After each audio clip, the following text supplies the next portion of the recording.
Mesdames, Messieurs, bonsoir. C'est l'heure du 19h45. Voici le sommaire. Affaire Adama Gaye, retour de parquet pour l'ancien journaliste poursuivi pour les délits d'écrits contraires aux bonnes mœurs et offense au chef de l'État. Le ministre de la Justice révèle qu'il a ordonné l'ouverture d'une information judiciaire. Déclaration de patrimoine des autorités assujetties, les aveux de l'Office national de lutte contre la fraude et la corruption. L'OFNAC reconnaît des difficultés pour contraindre les personnes concernées. Pay-per-view, il faut payer pour regarder les combats de lutte à la télévision. Les promoteurs dictent leurs lois. La réglementation plus claire est préconisée pour protéger le droit du public à l'information. Tatouage avec le henné industriel, la beauté au détriment de la santé, le risque existe. Enquête d'ITV dans cette édition. Bienvenue.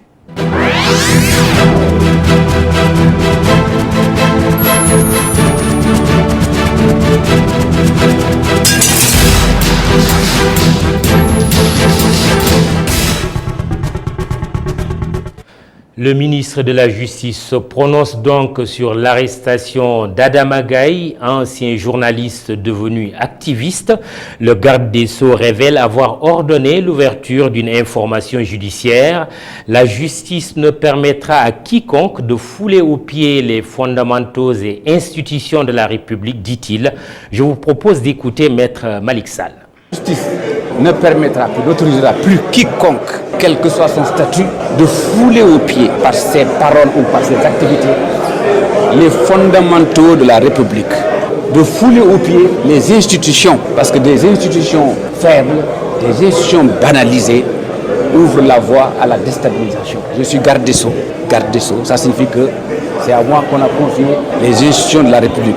Le garde des Sceaux ne peut pas. Je vous assure que dans cette affaire dite Adama Gaye, j'assume ma totale responsabilité. Totale responsabilité. Je ne peux pas, personnellement, en tant que garde des Sceaux, voir un individu, par ses écrits, par ses déclarations, passer son temps à insulter. Je dis insulter. Je pense que tout le monde a vu ce qui a été dit, a lu ce qui a été dit. Insulter celui qui incarne l'institution la plus sérieuse, la plus en vie de notre République, le président de la République. Je ne peux pas rester les bras croisés devant cette situation et j'assume ma part de responsabilité. J'assume totalement ma responsabilité dans cette affaire-là. Aujourd'hui, le parquet est saisi, une information judiciaire est ouverte. Vous n'entendrez plus le garde des Sceaux que je suis se prononcer cette affaire-là, aussi longtemps que la justice n'aura pas rendu sa décision en première ou en dernier ressort. C'est tout ce que je vais dire à ce sujet-là. Document d'e-radio avec Mam Abdou Gueye Kassé. Retour de parquet pour Adama Gaye après 24 heures de garde à vue à la division des investigations criminelles. Le journaliste est poursuivi pour les délits d'offense au chef de l'État et écrits contraires aux bonnes mœurs. Il passera cette nuit au commissariat central de Dakar. Quant au ministre de la Justice, il s'exprimait en marge d'une rencontre de la Cour suprême consacrée au dialogue des juges avec les juridictions de fond sur le thème responsabilité pénale des personnes morales. Déclaration de patrimoine, l'OFNAC peine à faire appliquer la loi aux assujettis. De nombreuses autorités sont encore réticentes à déclarer leur patrimoine auprès de l'Office national de lutte contre la fraude et la corruption. L'instance dirigée par la magistrate Seynabou Ndiaye Diakhaté se plaint de manque de moyens. Un sujet de Cheikh Hassan Affal, Augustin Mandan. Faire déclarer son patrimoine aux assujettis reste toujours un véritable casse-tête pour l'Office national de la lutte contre la fraude et la corruption au Sénégal. L'OFNAC, ne disposant pas de moyens de pression sur ses assujettis, reçoit moins de déclarants. Sur le milieu d'assujettis, seulement 680 ont répondu au service de Seynabou Ndiaye Diakhaté. La base de données a recensé plus de 1000 personnes qui devraient donc être assujetties à la déclaration de patrimoine. À ce jour, on est à 680 à peu près de déclarations de patrimoine reçues. La déclaration d'entrée est une condition, mais la déclaration de sortie également est une autre. Il y a certains d'entre eux qui ont fait leur déclaration de sortie. Il y en a d'autres qui ne l'ont pas encore fait, mais comme je vous l'ai dit, Nous n'avons aucun pouvoir de coercition vis-à-vis de ceux qui sont réticents. Au niveau de l'OFNAC, nous n'avons aucun pouvoir de sanction vis-à-vis des assujettis récalcitrants. C'est l'autorité de nomination donc, qui a ce pouvoir. Des déclarants qui ne se limitent pas seulement aux institutions et entreprises du public. Peu importe maintenant la dénomination retenue, et d'ailleurs c'est même l'approche qui a été faite par la loi sur la déclaration de patrimoine, peu importe la dénomination retenue, si vous voyez que dans une structure, cette structure peut être destinée à recevoir des fonds publics, c'est une structure qui est soumise à la déclaration de patrimoine, à travers des subventions, etc. Revoir les systèmes de déclaration de patrimoine pour qu'ils soient assortis de sanctions adéquates, dissuasives et effectives en cas de non-soumission, retard ou fausse déclaration. Cette recommandation, assortie d'une meilleure sensibilisation, serait pour Seynabou Ndiaye Diakhaté un grand pas vers la transparence dans la gestion de nos institutions. Sécurité, autre temps, autre mœurs, la contribution des civils à la sécurisation des États devient une donnée fondamentale. Les forces de défense et de sécurité le voient d'un bon œil. Le ministre des Forces armées, le ministre des Forces armées a remis ce matin des diplômes à certains membres de la deuxième promotion de la formation en sécurité nationale. C'est un compte-rendu de Moustapha Gabar Diop. Ils sont 23, civils et militaires, à avoir complété la formation en sécurité nationale du CHEDS, le Centre des hautes études de défense et de sécurité.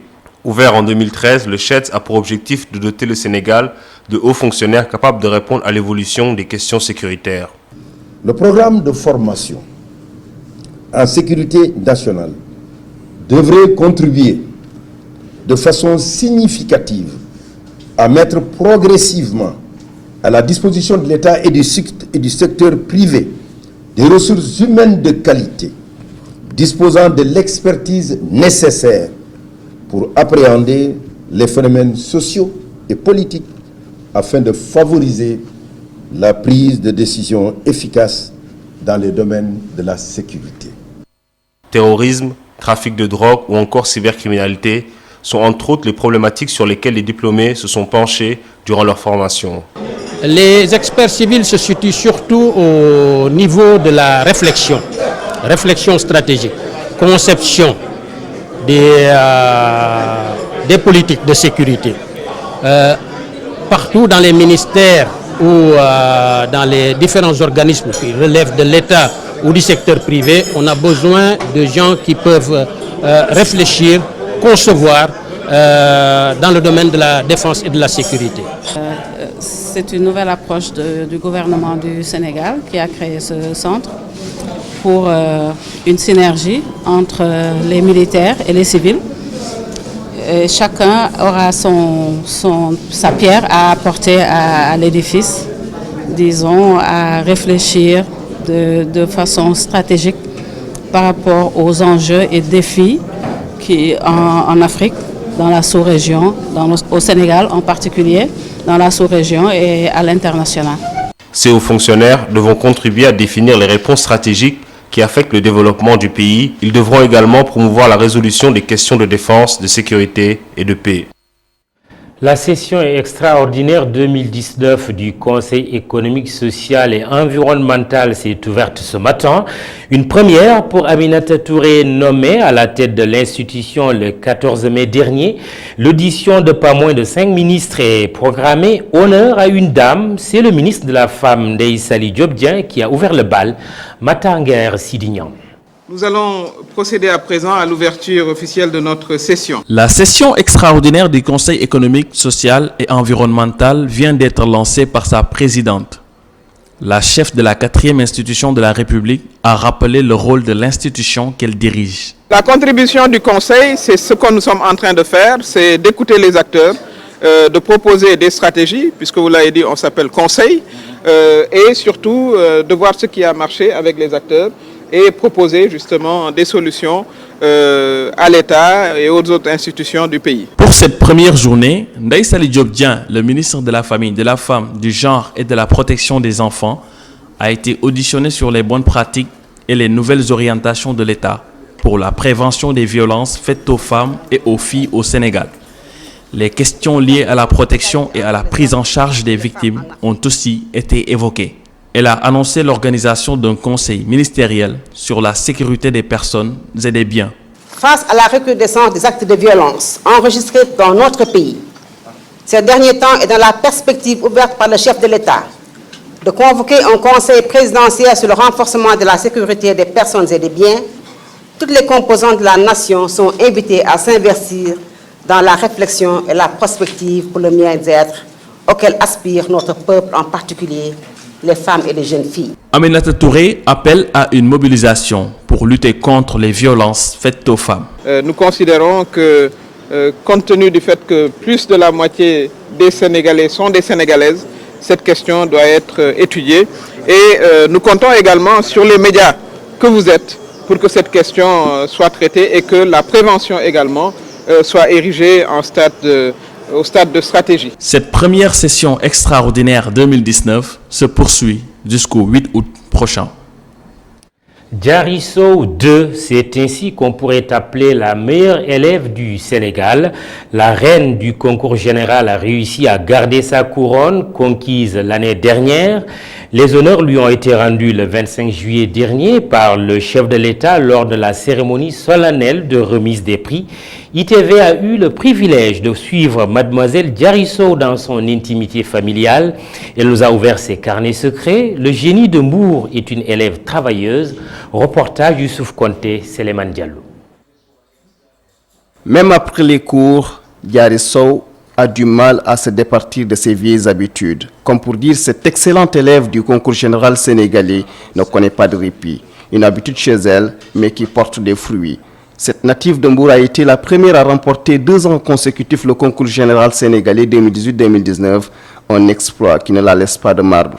Eh bien, c'est un sentiment de joie, de fierté et surtout un très grand honneur de pouvoir être considérée comme la meilleure élève du Sénégal, et ceci 2 fois de suite.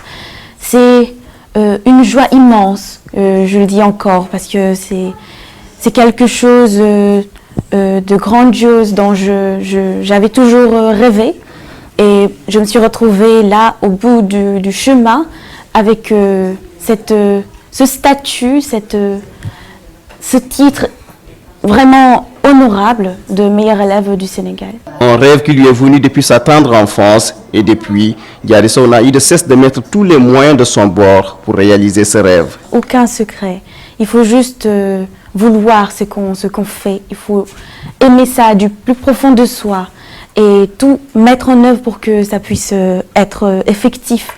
Lorsque l'on aime quelque chose, lorsque l'on désire vraiment atteindre nos objectifs, il se trouve qu'il y a cette possibilité de le faire. Il y a cette facilité. Je ne sais pas si les gens ont eu à remarquer, mais c'est vraiment ça. Les êtres, d'habitude, ont la possibilité de pouvoir atteindre leurs objectifs s'ils le veulent. Déjà en élémentaire, mais c'est surtout mes 3 années successives au lycée scientifique d'excellence de Diourbel qui ont vraiment fait germer ce rêve en moi. Je trouvais vraiment bien de pouvoir faire cela pour notre lycée qui venait tout juste de naître. Il fallait que l'on s'affirme, il fallait que l'on monte sur le podium. Et vraiment l'avoir réussi, ça me comble de bonheur. Une élève toujours brillante, durant tout son cursus scolaire, jamais un camarade de classe lui a damé le pion. Diary Sow, scientifique de formation, mais une littéraire incontestable. Elle est d'ailleurs très polyvalente. Cela explique son refus de se spécialiser. La spécialisation, j'ai toujours été contre ça. Mes principes ne me permettent pas vraiment de parler de spécialisation. Parce que j'ai toujours considéré que les gens, surtout les jeunes d'aujourd'hui, dans un pays en voie de construction, devaient être dans cette dynamique de toujours faire un peu de tout. Ils ne doivent pas vraiment être limités dans un domaine précis, mais aussi s'intéresser à d'autres domaines pour pouvoir vraiment valser voilà, toucher à tout. L'interdisciplinarité, c'est exactement. Il faut que l'on prône cette interdisciplinarité parce que nous avons une main-d'œuvre aujourd'hui. Qu'elle soit qualifiée ou pas, c'est quelque chose à discuter. Parce que nous considérons que les Sénégalais d'aujourd'hui sont de plus en plus performants. Maintenant, s'ils ont un potentiel dans un domaine précis, et dans d'autres, alors qu'ils ne se limitent pas dans un seul, mais qu'ils puissent élargir leur champ d'action dans d'autres. Diary Sow, aussi bien à l'école qu'à la maison. Elle est la fille aînée d'une fratrie de 6 enfants, une sœur très adulée par ses frères et sœurs, mais aussi par ses parents. Diary amul programme souvent ni guddi gi ni sax bu ñu reeree may programme fenn ni ko Diary ñëwoon ñu génn doxantu ji. Diary n'a pratiquement aucun programme, sinon qu'apprendre ses leçons, lire ses ouvrages. Elle passe tout son temps à faire des exercices, des devoirs. Ordinateur bi mu ngi si wetam souvent man su may ànd ak moom. Pour dire vrai, elle est une grande fierté pour nous ses parents. Elle nous a beaucoup honorés. Franchement, elle est un enfant exemplaire. Elle est vraiment studieuse.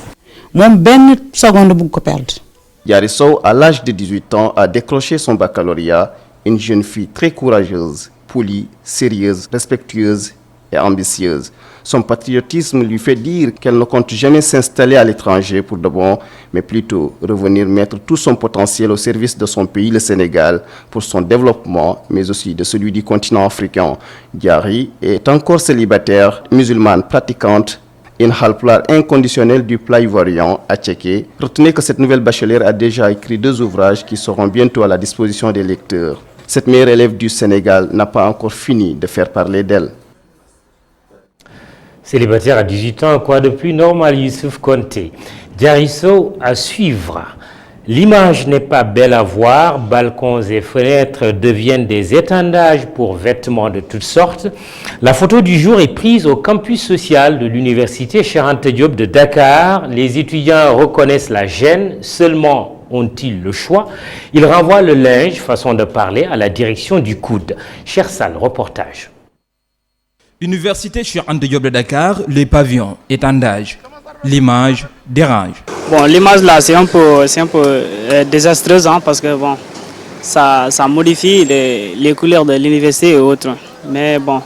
Cette image là, bon, nous le manifestons depuis parce que il y a longtemps que nous résidons dans ce pavillon, mais nous remarquons qu'à chaque fois, bon, que les gens donc étayent leurs habits dans la devanture donc du pavillon. Donc nous voyons que cela donc est tout à fait anormal. Les étudiants affirment qu'ils n'ont pas d'autre choix. Les étudiants aussi n'ont pas d'autre choix. C'est qu'il n'y a pas d'autre corde là où mettre leurs habits. C'est tout simplement ça. Sinon, bon, on pouvait trouver d'autres solutions pour là où étaler les habits et ça. Mais il n'y a pas d'autre solution. Donc c'est cette raison pour laquelle les étudiants ont une part de responsabilité, mais aussi la grande part de responsabilité revient donc à l'administration. Ils lancent ainsi un appel à la direction générale du COUD pour régler le problème. C'est eux qui nous ont logés ici.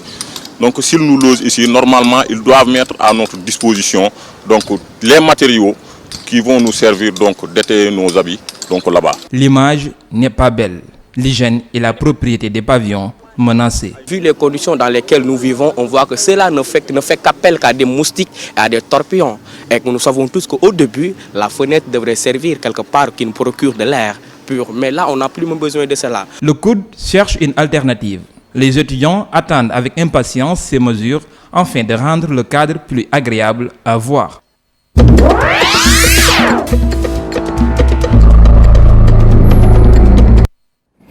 Le président indien Ramnath Kovind est arrivé à Banjul cet après-midi pour un séjour de 48 heures. Pour la première fois de l'histoire, un chef d'État indien est en visite officielle en Gambie. En provenance du Bénin, le leader de ce pays continent s'est entretenu en tête-à-tête avec son homologue gambien Adama Barrow. Le président Kovind effectuera une série d'activités dans le pays avant de poursuivre sa mini-tournée qui le mènera en Guinée-Conakry. L'axe Banjul-New Delhi est au beau fixe. La Gambie a bénéficié de plusieurs projets de la coopération indienne à l'image du bâtiment qui abrite l'Assemblée nationale. Et selon notre correspondant à Banjul, Amadou Bari, une importante communauté indienne est aujourd'hui établie en Gambie et s'active en grande majorité dans le commerce. Afghanistan, dans un rapport semestriel rendu public ce mardi, la mission de l'ONU à Manoa dénonce le rythme inacceptable auquel les civils meurent malgré les discussions de paix. La guerre continue à faire des ravages parmi la population civile en Afghanistan. Malgré une baisse de 27% du nombre de victimes au premier semestre 2019 par rapport aux 6 premiers mois de l'année précédente, la mission des Nations Unies en Afghanistan indique que 1366 civils ont tout de même été tués et 2446 blessés.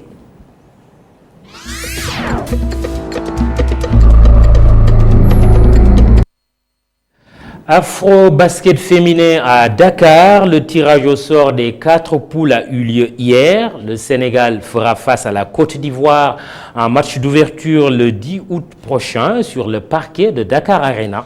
Une compétition qui a changé de format. Isidore Omoubou-Kabou sur les images de Barasso. Reportage. Qui pour succéder au Nigeria, la course est lancée pour l'Afro-basket féminin 2019. Les poules sont connues. Cameroun et Nigeria. Groupe C, Angola, République démocratique du Congo, Mali. Groupe D, Kenya, Cabo Verde et Mozambique.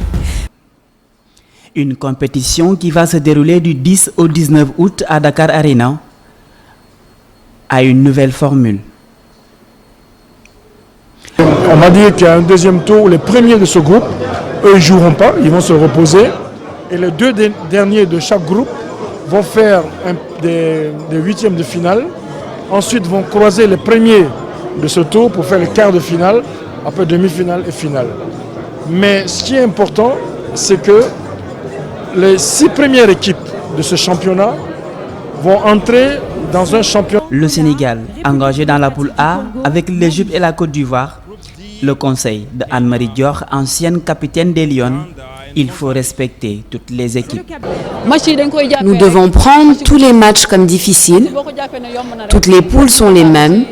Pas de petites équipes dans ces genres de compétition. Il faudrait les prendre les uns après les autres et respecter l'adversaire comme nous le faisions à notre époque. Nous leur souhaitons bonne chance. 11 fois champions d'Afrique, les Lions de basket sont en quête d'un nouveau sacre pour corriger la déception de la finale perdue en 2007 ici au Sénégal. La 24e édition de cet Afro-Basket va se jouer du 10 au 18 août à Dakar Arena, une infrastructure ultra moderne qui a séduit le président de la FIBA Afrique, Haman Niang, que nous écoutons. Le président, son Excellence Macky Sall, a inauguré Dakar Arena. Et ça ne pouvait pas être autrement. Et la plus grande compétition de basketball Afrique qui venait juste après l'inauguration, c'était l'Afro-Basket féminin. Et c'est tout à fait indiqué que l'on vienne, à notre manière, féliciter et remercier les autorités sénégalaises. Football, Idrissa Gana Gueye, officiellement parisien, le désormais ex-milieu de terrain d'Everton s'est engagé ce mardi pour 4 saisons avec le PSG. Âgé de 29 ans, le finaliste de la dernière Coupe d'Afrique des Nations est la 6e recrue estivale du club parisien. L'international sénégalais a passé sa visite médicale avec succès lundi. La saison dernière, le Paris Saint-Germain avait souffert du départ de l'Italien Thiago Motta au poste de milieu défensif. Réaction de l'entraîneur parisien sur l'arrivée de sa nouvelle recrue. L'Allemand Thomas Tuchel déclare que Gana Gueye vient occuper un secteur où son équipe éprouve des difficultés. Idrissa Gana Gueye disposera de 10 à 15 jours de vacances avant de rejoindre son nouveau club. Droit télévisé dans la lutte, les promoteurs imposent le pay-per-view. Une bonne partie des amateurs se trouvent privés des images de ces duels de gladiateurs. Un coup de projecteur sur les zones d'ombre d'une réglementation incomplète et parfois inexistante. Un réajustement des textes devient un impératif. C'est ce qui ressort du dossier d'Amagorian. L'exploitation des droits télévisuels portant sur les événements sportifs, un véritable enjeu.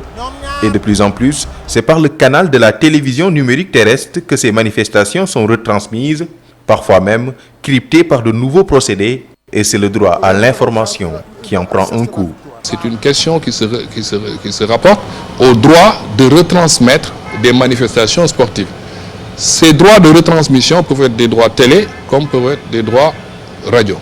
Maintenant, même si on fait le pay-per-view avec un système payant, qu'on passe par la TNT, ça n'empêche pas que si on ne limitait pas l'accès des journalistes ou des chaînes télé ou radio qui viennent en vertu de la Constitution du Sénégal et du droit à l'information et de la liberté de la presse, ces gens auraient fait leur travail. Et c'est vrai que sur le plan commercial, ça aurait concurrencé le promoteur qui a mis un système pay-per-view, etc. Mais il y a également l'inexistence d'une réglementation régissant les événements sportifs qui pose problème. Le sport au niveau de l'IAF est réglementé, au niveau du CIO est réglementé, au niveau du CNG elle est réglementée. Mais c'est la promotion après et l'événement qui n'est pas réglementé. C'est l'événement qui n'est pas réglementé. Aujourd'hui, je prends un exemple, ça veut dire que plusieurs promoteurs ne vont pas être d'accord avec moi. Comment se fait-il que sur un sport où on va payer un lutteur 180 millions, on va payer l'autre 200 millions, et on achète la licence, on achète la concession à combien? C'est cette question-là qu'il faut poser. À combien on achète la concession? Qui est le gagnant? Dans le cadre des manifestations sportives, le public ne peut être privé de son droit à l'information si et seulement si une loi l'interdisant est votée. Le droit à l'information des citoyens ne peut être restreint que si une loi est votée pour la restreindre dans le cadre des manifestations d'expertise, des manifestations sportives, ce qui n'est pas encore le cas au Sénégal. La lutte, sport très suivi par le public sénégalais, est en pleine mutation. Aujourd'hui, elle fait face au défi de la professionnalisation et dans ce long processus, un réajustement des textes s'avère nécessaire afin de donner un nouveau souffle à cette discipline, au grand bonheur de son public. Le tatouage au henné industriel, une pratique de plus en plus adoptée par les Sénégalaises, surtout lors de certains événements.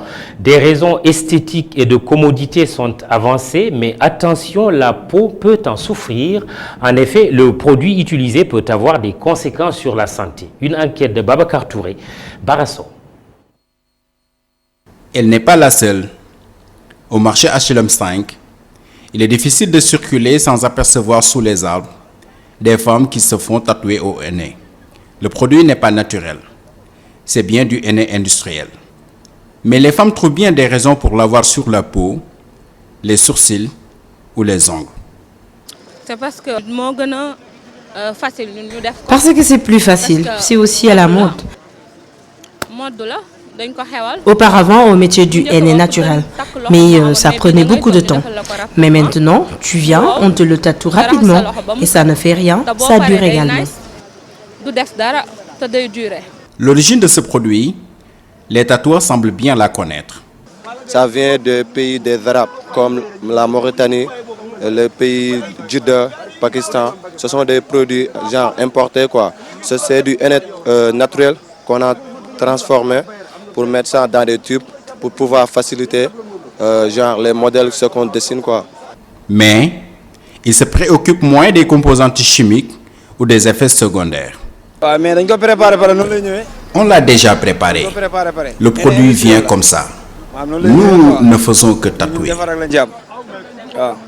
Pourtant, l'application du henné industriel sur la peau pourrait bien avoir des conséquences sur la santé, même si cela n'est pas valable pour tout le monde. Donc le henné industriel a des conséquences néfastes sur la peau et sur la santé de façon générale, parce que c'est composé de pigments qui sont des produits toxiques, donc qui peuvent entraîner pas mal de complications sur le plan sanitaire. Donc sur la peau, ça peut créer des allergies donc, à ces produits, et c'est plus précisément le PPDA, donc qui crée des allergies cutanées, surtout lorsque le sujet est prédisposé, est asthmatique ou est prédisposé à faire des allergies. Donc à part ces allergies, ça peut créer des infections bactériennes, parce qu'aujourd'hui, ce tatouage par le henné industriel se fait de façon un peu anarchique par des non-professionnels. Donc si le matériel n'est pas aseptisé, ça peut créer des infections bactériennes qui peuvent être très graves. L'autre complication, puisqu'il s'agit de produits chimiques toxiques, ça peut être cancérigène, donc à la longue lié à de mauvaises techniques de tatouage. L'on dit souvent que la beauté a un prix, Les femmes sont prêtes à le payer, surtout en cette période où la Tabaski approche à grands pas. La beauté peut vous coûter cher, faites attention à cela. On garde l'air frais pour la suite de la soirée. Hier, ce sera juste après moi avec Sophie Abba du Khibari en Wolof. C'est les dernières informations de la soirée à 23h avec Soda Diakhoumpa. Merci, bonsoir.